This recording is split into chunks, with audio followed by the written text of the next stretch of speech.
Olá, meus amigos. Ótimo reencontrá-los. Hoje, vamos dar continuidade ao estudo do nosso módulo 1 aqui no Carreira Jurídica do SERES. Direito das obrigações é a segunda aula. Vamos falar sobre classificação das obrigações. Confere comigo o nosso assunto? Hoje nós vamos tratar, tá aí, módulo 1, direito das obrigações. Direito das obrigações, segunda parte. E a aula de hoje, você já sabe, classificação. Classificação das obrigações é a nossa aula. Começamos já falando dos critérios, tá? Então vamos lá, classificação das obrigações. Classificação das obrigações. E vamos apresentar logo quais são os critérios, né? Não vamos perder tempo com isso não. Então, vamos juntar aí o tópico 1 com o tópico 2, avançamos e vamos abordar o máximo de assuntos possíveis hoje aqui. Olha, é primeiro lembrar que existem diferentes critérios classificatórios, seja no próprio Código Civil, no livro das obrigações, sejam em outros livros, sejam critérios doutrinários e jurisprudenciais. Explico. Venha comigo. O Código Civil, dentro do livro do direito das obrigações, utiliza determinados critérios. O próprio Código. Então, o próprio Código Civil, dentro do livro das obrigações, vai se valendo de determinados critérios. Obrigação de dar, de fazer, de não fazer, solidária, divisível, indivisível. Dentro do livro das obrigações, o próprio Código já avança com esses critérios. Mas, para além dos critérios do Código Civil do livro das obrigações, existem outros critérios. Outros critérios que emanam, outros critérios que provêm de outros livros do Código Civil. Por exemplo, do livro da parte geral. Na parte geral, existem alguns critérios que servem também para as obrigações. Mais do que isso, além dos critérios classificatórios do direito das obrigações, além dos critérios classificatórios de outras partes, nós vamos ter critérios classificatórios obrigacionais emanados ora da doutrina, ora da jurisprudência. Moral da história, existem diferentes critérios classificatórios das obrigações emanados do direito das obrigações, de outros ramos do direito civil e da doutrina e da jurisprudência. Com esse panorama geral, com esses diferentes critérios classificatórios das obrigações, eu trago agora a advertência de Orlando Gomes. Orlando Gomes, grande jurista, né? E o Orlando Gomes, saudoso Orlando Gomes, fazia uma advertência. É preciso observar que o grande segredo para a compreensão dos critérios obrigacionais é que estes critérios se interpenetram. Estes critérios, se ligue, se interpenetram. Ou seja, esses critérios dialogam entre si. Esses critérios se comunicam. A utilização de um critério não elimina o outro. Uma obrigação pode ser de dar, pode ser indivisível, solidária, de resultado. Os diferentes critérios não se eliminam, não se repulsam. Ao revés. Esses critérios se comunicam e interpenetram, permitindo a utilização de mais de um critério de uma só vez. Utilizando esses critérios, com essa advertência fantástica, né, de Orlando Gomes, ele apresenta então o primeiro critério classificatório da nossa aula de hoje. Tópico número 3, avance comigo. Juntos nós vamos agora tratar do primeiro critério classificatório, a classificação das obrigações em relação ao seu conteúdo. E em relação ao seu conteúdo, as obrigações podem ser de meio ou de resultado. Quanto ao seu conteúdo, as obrigações podem ser de meio ou de resultado. Vamos lá? Pois bem, obrigação de resultado é aquela na qual o devedor se vincula à obtenção de um objetivo certo e determinado. O devedor assume o dever de produzir um resultado certo e determinado. Sem aquele resultado certo e determinado, a obrigação foi inadimplida. Inadimplida. Só haverá cumprimento se aquele objetivo certo e determinado, se aquele resultado for obtido. um exemplo extraordinário, tenho certeza que você vai gostar. Exemplo elucidativo, didático, perfeito. É a obrigação do transportador. A obrigação do transportador é a obrigação de resultado. Até mesmo por conta da cláusula de incolumidade. A cláusula de incolumidade. Deixa eu te mostrar ela. 734, aqui. 734, está aqui na sua tela. A cláusula de incolumidade, artigo 734 do Código Civil. O transportador responde pelos danos causados às pessoas e suas bagagens, salvo motivo de força maior, portanto, é uma responsabilidade objetiva. Responsabilidade objetiva. Responsabilidade objetiva do transportador. Salvo motivo de força maior. E o que chama a minha atenção, eu queria dividir contigo essa aqui, ó. Sendo nula qualquer cláusula excludente de responsabilidade. Qualquer cláusula excludente de responsabilidade. O Anderson, quando a pessoa vai pegar um ônibus, não sei se você já percebeu isso, ônibus intermunicipal, interestadual, tem assim dizendo, você quer fazer seguro? Aí você pensa, não, fazer seguro porque na verdade você vai fazer outro seguro. É outro, por quê? Porque já existe uma garantia de seguro automática, porque é nula a cláusula excludente de responsabilidade. Também lhe chama atenção para a súmula 161 do Supremo. Olha ela aqui, ó, súmula 161 do Supremo, na sua tela, em contrato de transporte, é inoperante a cláusula de não indenizar. É inoperante a cláusula de não indenizar. É o 734 na mesma linha de compreensão da súmula 161 do Supremo, e você acaba de descobrir, portanto, a responsabilidade do transportador é um exemplo extraordinário de obrigação de resultado. Transportador, obrigação de resultado. Você conferiu comigo 734, mas eu tenho outro exemplo. Aqui, ó, o outro exemplo de obrigação de resultado é a obrigação do dentista, do odontólogo, em tratamento estético ou ortodôntico. Veja o número do RESP, 1238746 do Mato Grosso do Sul. Do Mato Grosso do Sul. O STJ entendendo que a responsabilidade do odontólogo, especialmente no que diz respeito aos tratamentos estéticos ou ortodônticos, é uma obrigação de resultado. Essa é a compreensão do STJ, ligado aí no movimento. Você avança comigo e vamos falar agora das obrigações de meio.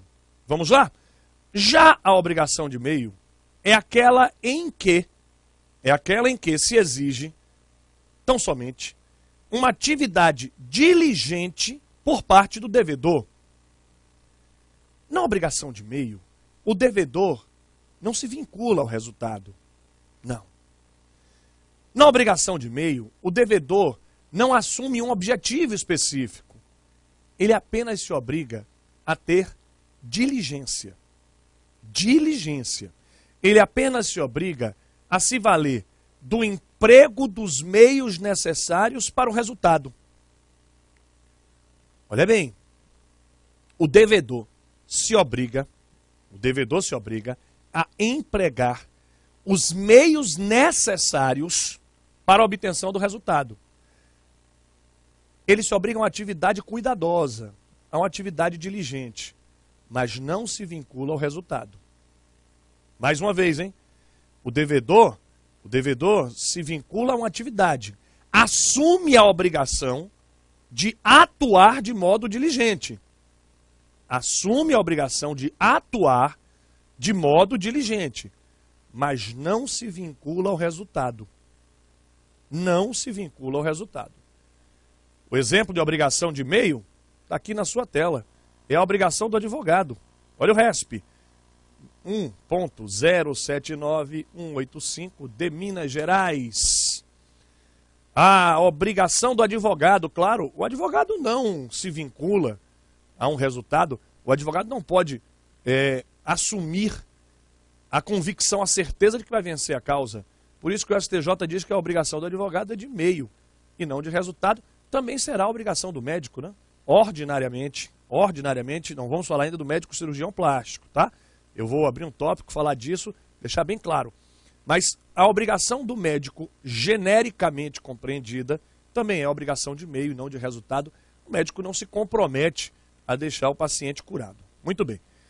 Esta classificação em obrigação de resultado e obrigação de meio, esta classificação, vem comigo, hein? Vem comigo. Esta classificação é muito importante por conta do inadimplemento. Muito importante por conta do inadimplemento. Havendo inadimplemento, se a obrigação é de meio, compete ao credor demonstrar a culpa do devedor.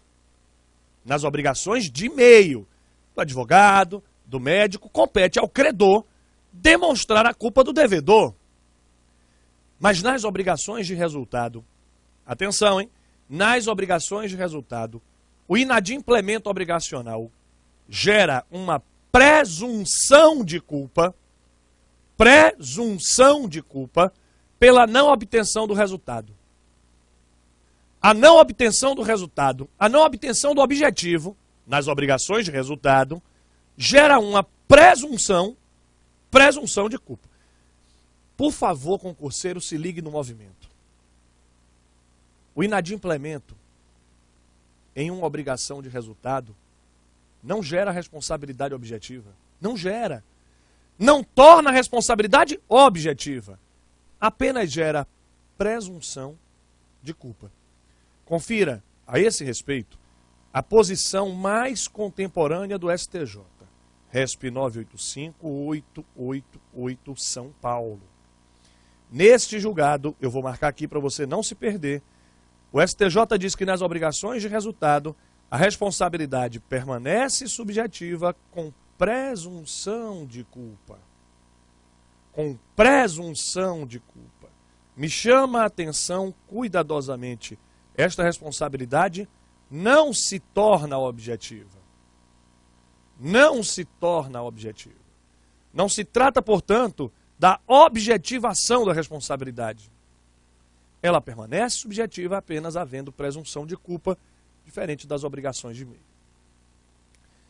De qualquer maneira, é preciso chamar a atenção para a necessidade de uma nova compreensão desta matéria.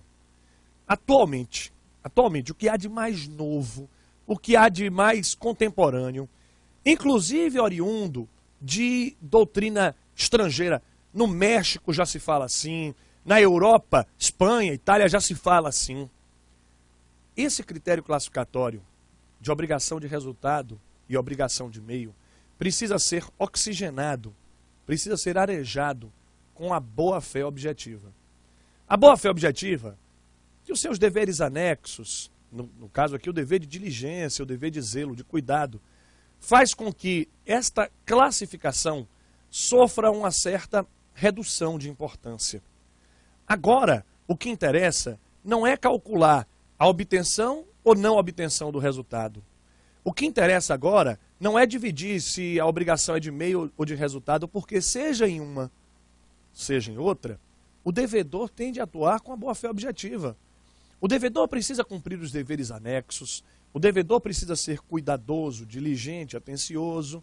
Portanto, o que se prega, o que se propaga contemporaneamente é que, pouco interessando se a obrigação é de meio ou de resultado, pouco levando em conta isto, o que se deve observar é que a boa-fé objetiva deve ser o critério para aferir o comportamento do devedor, tanto nas obrigações de meio quanto nas obrigações de resultado. Isso pode ficar muito claro em relação à obrigação do cirurgião plástico estético. Pode ficar muito claro.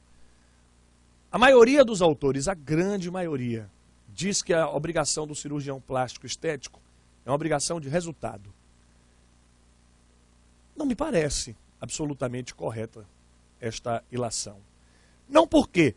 Porque muitas vezes, não é raro, nós vamos encontrar na cirurgia plástica o atendimento de todos os deveres éticos e mesmo assim a não obtenção do objetivo, a não obtenção do resultado. Nariz. Eu vou fazer uma cirurgia plástica, o médico vai dizer, meu filho, não tem jeito para dar para esse nariz. Orelha. Sua orelha pode mexer, fazer o que for, mas você nunca vai ficar bonito. Tem gente que não tem jeito mesmo, né, Anderson? Isso veio. Então, o que quero dizer abstraída brincadeira, é que não se trata exclusivamente de depositar sobre o médico a obrigação da obtenção de um resultado. Até porque, no caso da cirurgia plástica e no caso das obrigações como um todo, o advogado tem a obrigação de meio. Mas pode ser que o advogado tenha criado uma expectativa indevida.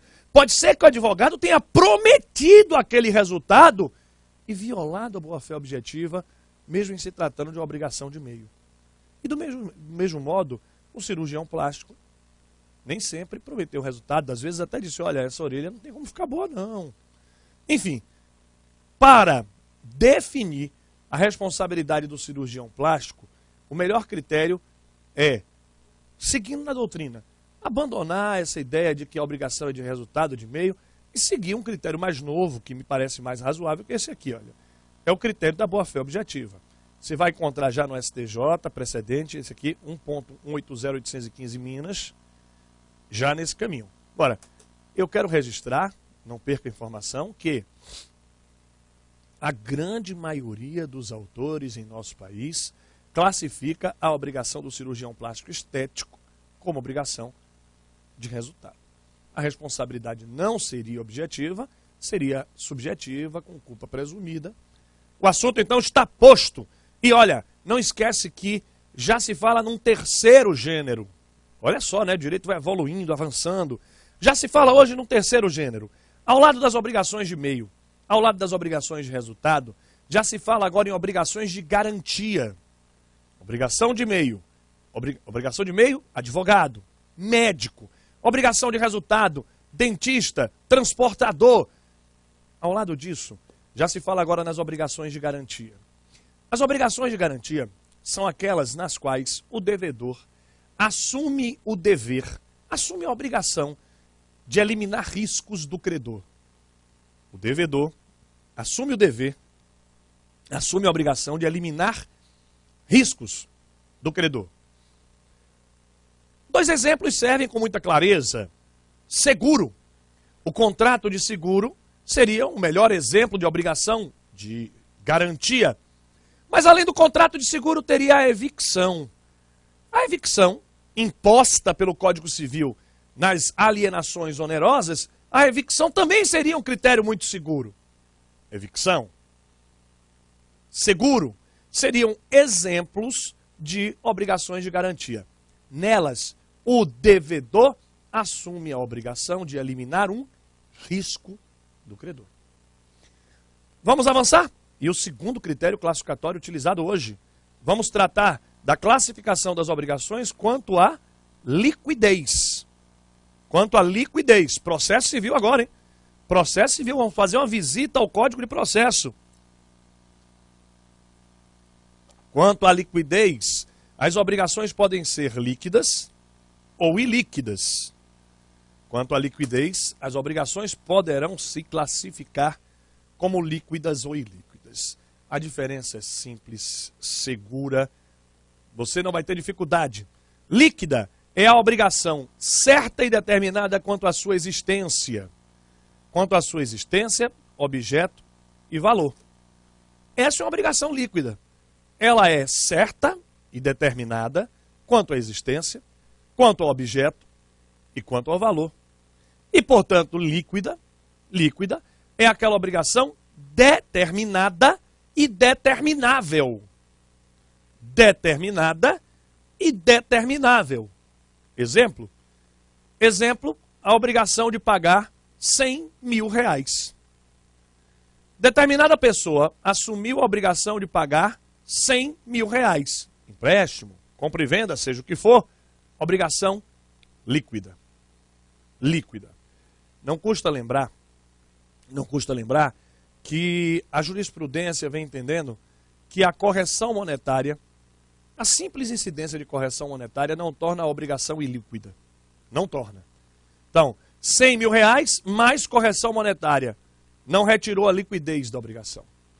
É o entendimento do STJ de que a correção monetária é embutida, é implícita nas obrigações pecuniárias líquidas.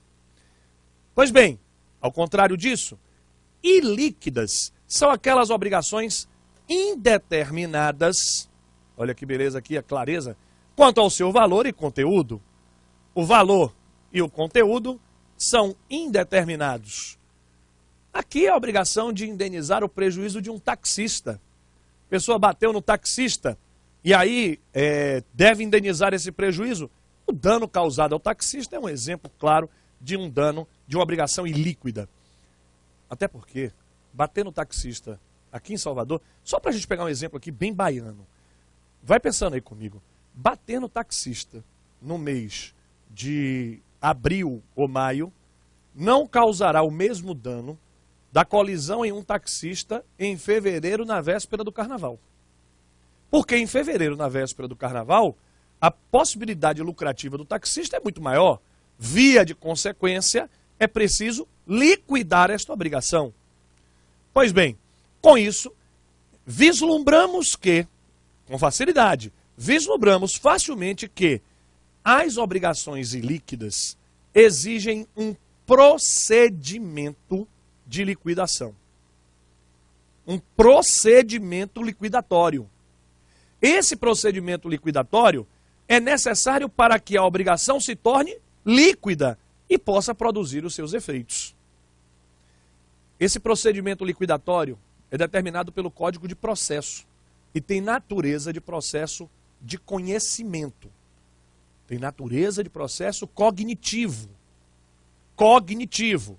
Então, o procedimento de liquidação advém do CPC, emana do CPC, tendo natureza de processo de conhecimento. Se é processo de conhecimento, significa ainda não é possível executar. Não é possível executar a obrigação enquanto ela for ilíquida. E só se admite a execução depois da liquidação. Uma pegadinha, hein? Para quem faz concurso. Não se admite pedido de falência, compensação ou arresto de obrigações ilíquidas. Falência, compensação e arresto de obrigações ilíquidas. Não se admite. Não se admite.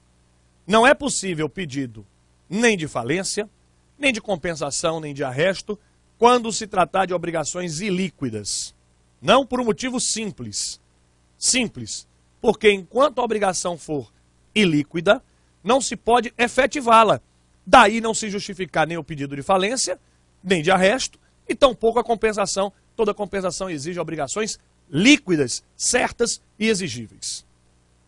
Resta só uma pergunta para a gente superar e avançar nesse critério. A pergunta que resta agora é: quais são os procedimentos de liquidação previstos no Código de Processo? Eu falei que nós vamos fazer uma visita ao CPC, então sejam muito bem-vindos e todos vamos juntos agora ao Código de Processo Civil. Eu preparei uma tabela para facilitar a nossa compreensão. Olha ela aqui. Na tabela que preparei, existem no Código de Processo 3 procedimentos liquidatórios. Então aqui, ó. Procedimentos liquidatórios. O primeiro procedimento liquidatório, é esse aqui, é a liquidação por cálculos. Liquidação por cálculos. Esse é o primeiro procedimento liquidatório, é a liquidação por cálculos, é o mais simples de todos.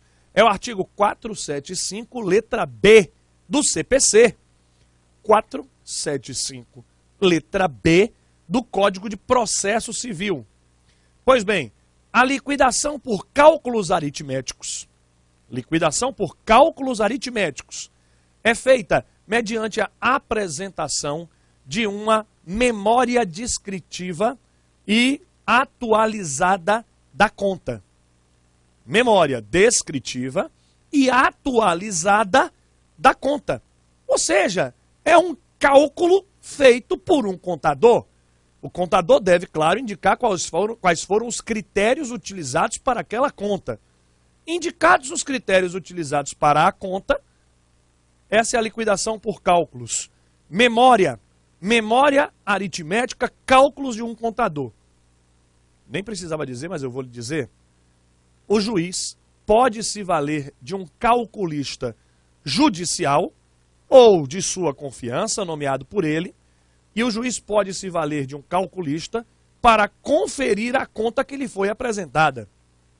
O juiz, portanto, pode conferir a conta que lhe foi apresentada para garantir a sua idoneidade. Esse é o primeiro critério, é a liquidação por cálculo aritmético. O segundo é a liquidação por arbitramento.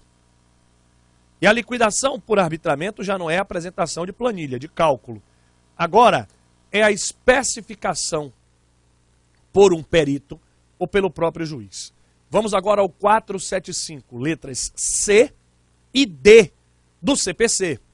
475, letras C e D do Código de Processo.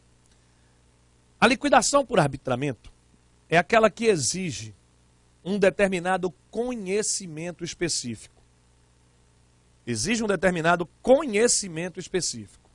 Por isso que esta liquidação por arbitramento deve ser feita por um expert, por um perito nomeado pelo juiz, ou pelo próprio juiz, quando ele dispuser de conhecimento. Ou ele nomeia um perito, um expert na matéria, ou ele próprio tem o conhecimento e o faz. Um exemplo,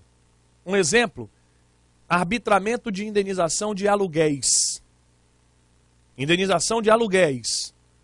O juiz vai saber? Difícil, né? Vai saber quanto vale o aluguel daquela região, se o imóvel estava depreciado ou não, se o imóvel estava em boas condições.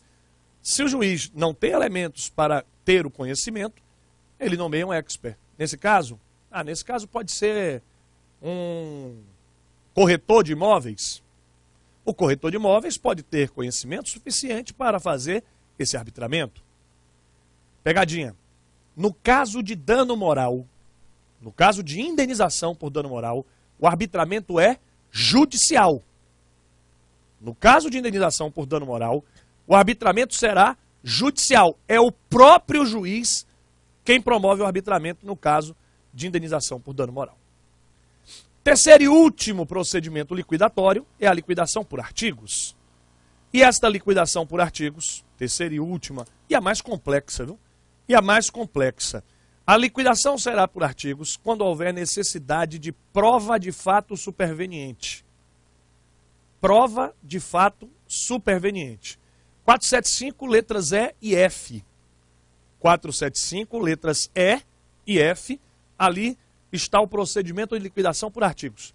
Aqui precisa a produção de provas. Reclama-se a produção de provas. Com a produção de provas, aí o juiz delibera sobre a liquidação, após a produção de provas.